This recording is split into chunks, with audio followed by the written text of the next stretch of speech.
Dans la quiétude d'une petite commune de Normandie, à Villers-sur-Mer, une scène ordinaire est sur le point de basculer.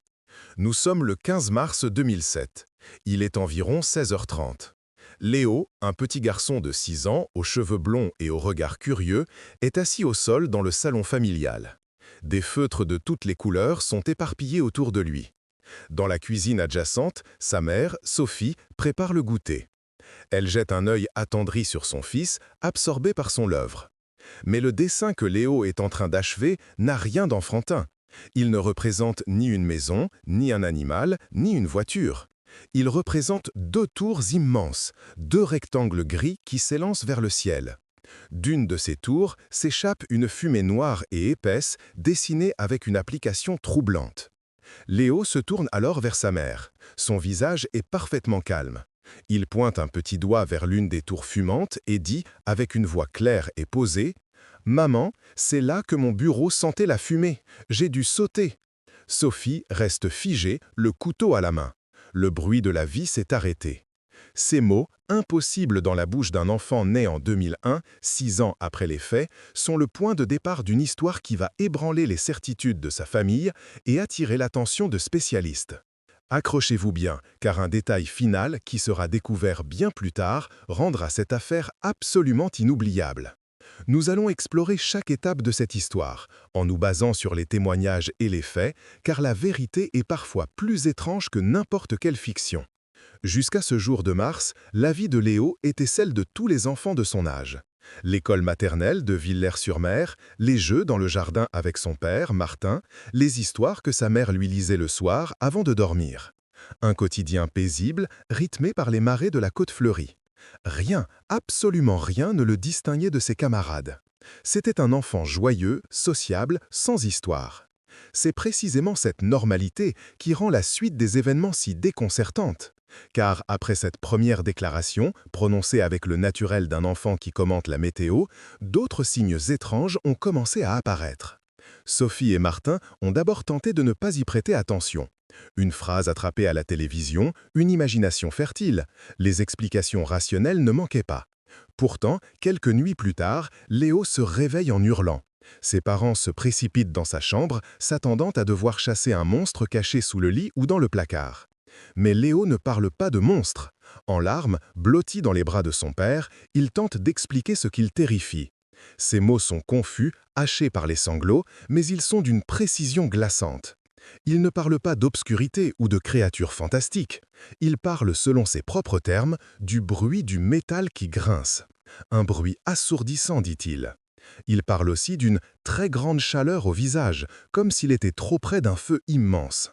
Ces cauchemars deviennent récurrents, presque toutes les nuits. Et le récit est toujours le même, immuable. Un autre phénomène, plus subtil, commence à inquiéter ses parents. Léo se plaint parfois d'une douleur à la jambe gauche. Pas une douleur due à une chute ou à un bleu, c'est une douleur qu'il décrit comme étant à l'intérieur, une douleur fantôme. Et c'est toujours la même jambe, toujours la gauche. Le médecin de famille n'y trouve aucune explication physique. Pour lui, ce sont des douleurs de croissance, un phénomène courant chez les enfants. Mais pour Sophie et Martin, cette nouvelle bizarrerie s'ajoute à une liste qui commence à devenir trop longue. Comment un enfant de 6 ans peut-il inventer des sensations aussi spécifiques? Le bruit du métal qui se tord, la chaleur intense sur le visage, une douleur persistante et localisée. Au début, le couple se rassure comme ils peuvent. Martin est un homme cartésien, un ingénieur.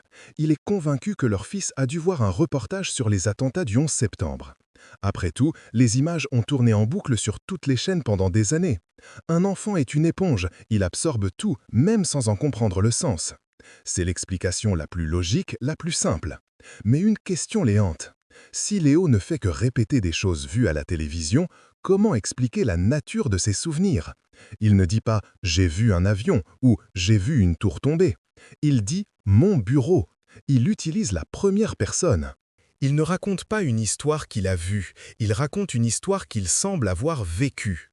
Cette distinction est fondamentale, et c'est elle qui empêche les parents de classer l'affaire. Le doute s'est installé dans leur maison paisible de Normandie, un doute aussi tenace que la fumée noire sur le dessin de leur fils. L'étrangeté s'intensifia au fil des semaines, s'insinuant dans le quotidien de la famille comme une brume tenace. Ce n'était plus un événement isolé, un dessin étrange ou un cauchemar passager. C'était devenu une présence. Léo se mit à donner des détails que personne dans son entourage ne pouvait connaître, et il le faisait avec une simplicité désarmante. Un jour, alors que Martin parlait de son propre travail, Léo l'interrompit, non pas avec impertinence, mais avec la conviction d'un adulte partageant un souvenir. Il parla de son travail d'avant et mentionna un collègue, un certain Robert, qui, disait-il, l'attendait toujours en bas avec le café. Sophie et Martin se regardèrent par-dessus la tête de leur fils. Ils passèrent en revue tous les amis, tous les membres de la famille, tous les voisins. Il n'y avait aucun Robert dans leur vie. Quelques après-midi plus tard, une autre pièce du puzzle, plus troublante encore, vint s'ajouter. Martin avait sorti un grand atlas pour montrer à Léo où se trouvait l'Espagne, où il devait partir en vacances. En tournant les pages, ils arrivèrent sur la carte des États-Unis. Le doigt de Léo se posa immédiatement, sans la moindre hésitation, sur la ville de New York. Ce n'était pas ça le plus surprenant. Ce qui glaça Martin, ce fut la phrase qui suivit. « Je prenais la ligne rouge, dit Léo en suivant du doigt un tracé imaginaire sur la carte, pour descendre à Cortlandt Street, juste sous les tours. » Un enfant de 6 ans vivant dans le Calvados ne devrait pas connaître le nom d'une station de métro américaine, et encore moins une station qui fut entièrement détruite avant sa naissance. Le doute laissa place à une angoisse sourde. Chaque nouvelle déclaration de Léo était une nouvelle énigme. La plus poignante arriva un dimanche matin. Léo était inhabituellement silencieux. Sa mère s'assit à côté de lui et lui demanda ce qui n'allait pas. Avec une tristesse palpable dans sa petite voix, il parla d'un objet qu'il aimait beaucoup et qui se trouvait sur son bureau. Il le décrivit avec une grande précision, un petit presse-papier en argent, lourd dans la main, en forme de taureau. Il expliqua que les cornes étaient un peu pointues et qu'il aimait les toucher quand il réfléchissait. L'image était si nette, si chargée d'une nostalgie d'adulte que Sophie sentit les larmes lui monter aux yeux. Ce n'était plus l'imagination d'un enfant, c'était le regret d'un homme. Inquiets et complètement désemparés, les parents prirent une décision. Ils ne pouvaient plus gérer cela seuls. Ils devaient comprendre ce qui se passait dans la tête de leur fils, pour son bien. Après quelques recherches, ils prirent rendez-vous avec un professionnel dont la réputation dépassait les frontières de la Normandie. Le docteur Alain Dubois, un pédopsychiatre réputé de Caen, connu pour ses travaux sur la mémoire infantile et les traumatismes précoces. C'était un homme d'une 50aine d'années, à l'écoute calme et au regard pénétrant. Il aborda le cas de Léo avec un scepticisme bienveillant, une prudence scientifique qui rassura immédiatement Martin. Il avait vu des centaines d'enfants, entendu des milliers d'histoires. Il était préparé à tout. Les séances commencèrent. Le docteur Dubois n'a jamais interrogé Léo directement sur les tours ou sur son autre vie. Sa méthode était douce, indirecte. Durant plusieurs semaines, à raison d'une séance hebdomadaire, il observait Léo jouer et dessiner dans son cabinet. Il lui proposait des jeux de construction, de la pâte à modeler, des feuilles blanches, et il l'écoutait. Léo, se sentant en confiance, parlait librement. En construisant une tour en cap-plat, il mentionnait la hauteur de la sienne. En dessinant un bureau, il y plaçait le fameux taureau d'argent. Chaque détail revenait, sans jamais varier. Le docteur Dubois notait tout dans un carnet, avec une rigueur clinique. Il notait la constance du récit, l'absence totale d'hésitation et l'emploi d'un vocabulaire parfois étonnamment précis pour un enfant de son âge. Au bout d'un mois, le docteur Dubois convoqua Sophie et Martin. L'ambiance dans le cabinet était sérieuse. Le spécialiste posa son carnet sur le bureau. Il expliqua qu'il avait catalogué plus de 40 détails spécifiques et potentiellement vérifiables que l'enfant avait fournis spontanément, sans jamais être orienté par ses parents ou par lui-même. Il lista les plus frappants.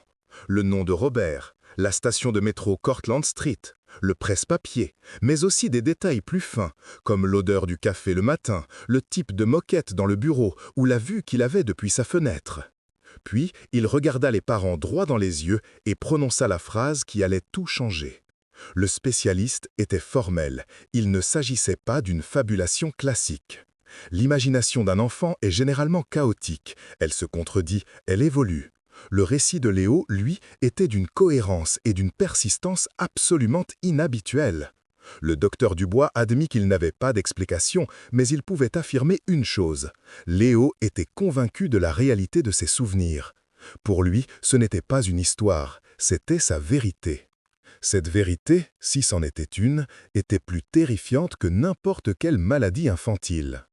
La conclusion du docteur Dubois laissait la famille dans un état de confusion totale. D'un côté, un soulagement immense. Leur fils n'était pas atteint d'un trouble psychologique grave. Mais de l'autre, une question encore plus vertigineuse. S'il n'inventait pas, alors que se passait-il? Sophie, plus intuitive, était prête à envisager l'inexplicable. Martin, lui, l'ingénieur, avait besoin de faits, de preuves tangibles. La parole d'un expert, aussi respecté soit-il, ne suffisait pas à combler le gouffre qui venait de s'ouvrir sous ses pieds. Il devait chercher par lui-même. Poussé par une curiosité désormais mêlée d'une angoisse profonde, Martin se lança dans une quête nocturne. Une fois Léo et Sophie endormis, il s'installait dans le silence du salon, seulement éclairé par la lueur bleutée de l'ordinateur portable. Il passait des nuits entières sur Internet, naviguant sur une mer d'informations. Au début, ses recherches étaient désordonnées. Il tapait des phrases vagues, «Enfant se souvient 11 septembre», «Mémoire vie antérieure». Il tombait sur des forums ésotériques, des articles sensationnalistes, des théories du complot. Rien de sérieux, rien de concret. Il sentait le découragement le gagner. L'explication la plus simple restait la plus probable, une coïncidence extraordinaire, une imagination hors du commun. Puis, il changea de méthode. Au lieu de chercher une explication au phénomène, il décida de vérifier les détails, un par un, comme il le ferait pour un problème d'ingénierie. Il reprit la liste établie par le docteur Dubois, cette liste de 40 détails spécifiques. Il se concentra sur les plus uniques, ceux qu'un enfant ne pouvait pas inventer. Dans la barre de recherche, il tapa les mots-clés que son fils lui avait donnés, ces mots qui résonnaient dans sa tête. Bureau, tour nord, taureau argent, Robert. Les résultats étaient innombrables, un bruit de fond numérique assourdissant. Des millions de pages évoquaient ces termes. Après plusieurs nuits de recherche infructueuses, il tomba sur un site différent. Ce n'était pas un site d'information, ni un blog, c'était un site commémoratif, sobre et dédié aux victimes du 11 septembre. Chaque victime y avait une page, une sorte de mémorial numérique, créé par les familles, avec des photos, des témoignages, des biographies. Martin sentit un frisson le parcourir. Il était sur le point de franchir une ligne, de pénétrer dans l'intimité de la plus grande tragédie du siècle. Avec un respect infini, il commença à explorer. Il utilisa la fonction de recherche interne du site, en se concentrant sur les personnes qui travaillaient dans la tour nord, le World Trade Center 1. La liste était longue, déchirante, des centaines de noms, de visages souriants figés dans le temps. Il passa des heures à lire les biographies, cherchant un indice, une connexion. Et puis, il le vit. Le profil d'un homme, un analyste financier qui travaillait au 95e étage de la tour nord. La lecture de sa page biographique le glaça littéralement. Le texte, écrit par sa veuve, décrivait un homme brillant, aimé de tous. Et au milieu d'un paragraphe, une phrase fit s'arrêter le cœur de Martin. La veuve y mentionnait que son mari avait un meilleur ami et collègue inséparable, un homme nommé Robert, avec qui il partageait un rituel immuable, un café pris ensemble chaque matin avant de monter dans les bureaux. Martin dut s'écarter de l'écran, le souffle coupé. C'était là, noir sur blanc, le nom, le rituel. C'était une coïncidence trop précise, trop parfaite pour être ignorée. Mais le véritable choc, la découverte qui allait faire basculer sa vision du monde, restait à venir. En faisant défiler la page, il arriva à une petite galerie de photos de famille, des photos de vacances, de mariage, d'anniversaire. Et parmi elles, une photo de l'homme à son bureau, prise quelques mois avant les attentats. Il souriait à l'objectif, l'air heureux et détendu. L'image était un peu granuleuse, de la qualité d'une photo numérique du début des années 2000. Martin plissa les yeux, se pencha vers l'écran. Et là, dans le coin de l'image, posé sur une pile de dossiers, à peine visible mais absolument indubitable, se trouvait un petit objet métallique qui captait la lumière. Martin zooma au maximum, jusqu'à ce que l'image devienne une mosaïque de pixels. La forme était claire. C'était un petit presse-papier en argent en forme de taureau.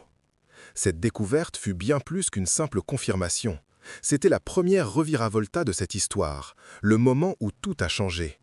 Ce n'était plus l'imagination d'un enfant, ce n'était plus une série de coïncidences. C'était une connexion tangible, presque physique, avec une vie passée. Le récit de Léo n'était plus une histoire, c'était un témoignage. Martin resta assis devant son ordinateur jusqu'à l'aube, regardant fixement la photo du taureau d'argent, l'esprit vide. Toutes ses certitudes de scientifique, toute sa logique cartésienne venaient de se volatiliser. Le monde n'était plus tout à fait le même. Avec une prudence infinie, et après de longues discussions avec Sophie, ils prirent une décision encore plus difficile. Ils devaient aller plus loin. Par l'intermédiaire d'une association de victimes dont ils trouvèrent les coordonnées sur le site mémorial, ils rédigèrent un message prudent et respectueux, expliquant leur situation de la manière la plus neutre possible, sans mentionner de théories surnaturelles, mais en évoquant simplement les connaissances inexplicables de leur fils. Ils demandèrent s'il serait possible d'entrer en contact avec la veuve de cet homme. Quelques semaines plus tard, à leur grande surprise, elle accepta.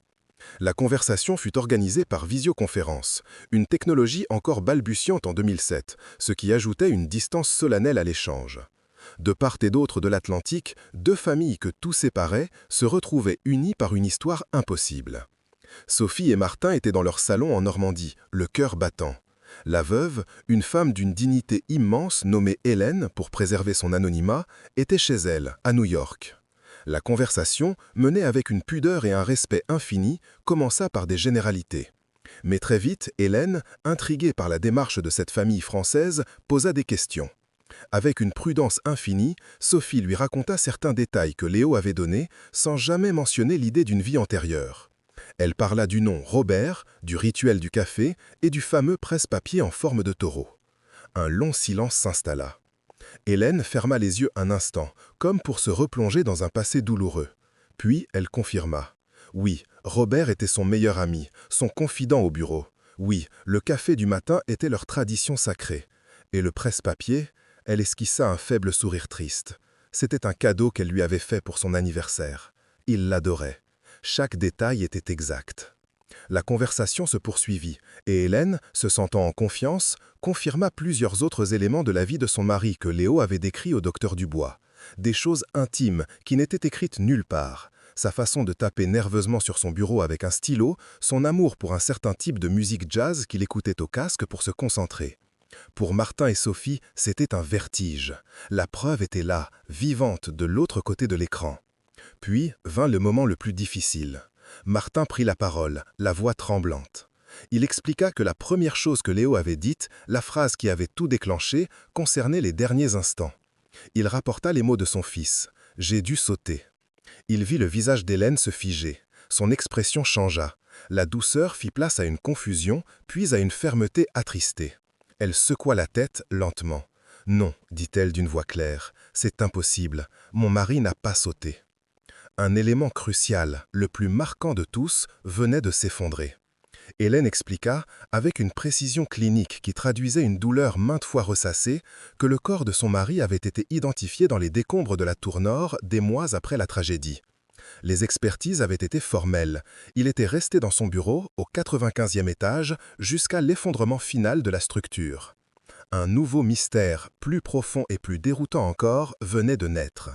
Si Léo se souvenait de la vie de cet homme avec une telle précision, pourquoi son souvenir le plus traumatisant, celui de sa propre fin, était-il complètement faux? Après avoir remercié Hélène pour son courage et son temps, Sophie et Martin raccrochèrent, plus perdus que jamais. Ils avaient des faits troublants, des dizaines de détails personnels vérifiés, un objet physique identifié sur une photo, un nom, un lieu de travail. Tout correspondait à la vie d'un homme décédé le 11 septembre 2001. Pourtant, le récit de la mort que faisait Léo était en contradiction totale avec la réalité des faits. Qu'est-ce que cela pouvait bien signifier? Était-il revenu à la case départ? Non, c'était pire. Ils étaient face à un paradoxe. Ils retournèrent voir le docteur Dubois pour lui faire part de cette nouvelle information. Le pédopsychiatre écouta attentivement, le visage impassible. Pour lui, en tant que scientifique, cette contradiction n'était pas si surprenante. Il suggéra une explication psychologique plausible. L'esprit d'un enfant, confronté à un souvenir d'une violence insupportable, celui d'être piégé dans un enfer de feu et d'acier qui s'effondre, pourrait l'avoir modifié pour lui donner un sens, une forme d'action. Le saut, bien que tragique, est un acte, une décision. Rester piégé jusqu'à la fin est une impuissance absolue. L'esprit de Léo aurait donc pu réécrire la fin de l'histoire pour la rendre psychologiquement supportable. Mais cette explication, si logique soit-elle, ne satisfaisait personne. Ni les parents, qui sentaient que la vérité était ailleurs, ni même, au fond, le docteur Dubois lui-même, qui admettait que la cohérence du reste du récit rendait cette erreur particulièrement étrange. Et c'est là que l'enquête de la famille, qui semblait être dans une impasse, allait prendre une nouvelle direction. Une direction à laquelle personne n'avait pensé. Si le souvenir de la mort n'appartenait pas à l'homme du 95e étage, à qui pouvait-il appartenir ? Martin passa une nuit blanche à refaire le fil des événements, à relire ses notes. Le souvenir de la vie et le souvenir de la mort. Deux récits qui ne pouvaient coexister chez la même personne. Et si ce n'était pas le souvenir d'une seule personne? Cette idée, folle au premier abord, commença à faire son chemin. Il y avait un autre nom dans cette histoire, un nom qui revenait sans cesse, le tout premier que Léo avait prononcé. Le nom d'un témoin, le nom d'un survivant. Robert, celui qui attendait en bas avec le café. La promesse du début, ce fameux détail final qui rend l'affaire inoubliable, approche. Gardez bien ceci en tête, car la clé du mystère se trouve peut-être non pas dans la mémoire des morts, mais dans le traumatisme des vivants. La famille décide donc de retrouver la trace de Robert, le collègue qui attendait en bas avec le café. Cette nouvelle piste est leur dernier espoir de comprendre. Mais comment retrouver un homme 6 ans après les faits avec pour seul indice un prénom et un lieu de travail qui n'existe plus? La tâche est immense. Martin y consacre de nouveau ses nuits, mais cette fois, sa recherche est différente. Il ne cherche plus dans les listes de victimes, mais dans celles des survivants. Il écume les forums d'anciens employés, les groupes de soutien, les archives des entreprises qui étaient logées dans la tour. C'est un travail de fourmi, fastidieux et souvent décourageant. Après plusieurs semaines d'efforts, il trouve une piste. Un article dans un journal de quartier de Brooklyn datant de 2002, qui dresse le portrait de plusieurs rescapés. L'un d'eux s'appelle Robert, il travaillait pour la même firme financière et il mentionne son meilleur ami disparu au 95e étage. C'est lui. Ils parviennent à le contacter par l'intermédiaire du journaliste qui avait écrit l'article « Aujourd'hui à la retraite ». La demande est transmise avec une infinie précaution. Robert, aujourd'hui un homme marqué à vie par ce qu'il a vu, hésite. Replonger dans ce jour est une torture. Mais l'histoire de ce petit garçon français l'intrigue et le touche. Il accepte de parler. La conversation a lieu par téléphone. La voix de Robert est grave, lasse. Il confirme tout, le bureau, l'amitié indéfectible avec son collègue, le rituel du café.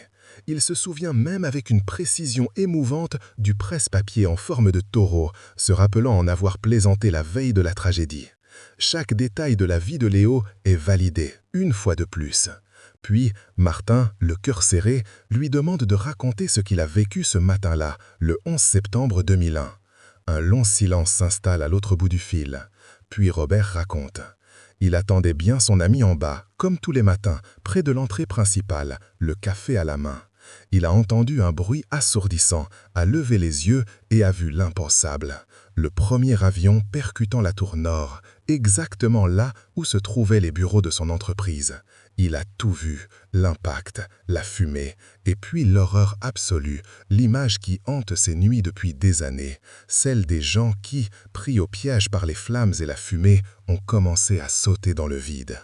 Son regard était fixé sur les étages qu'il connaissait par cœur, les fenêtres du bureau de son ami.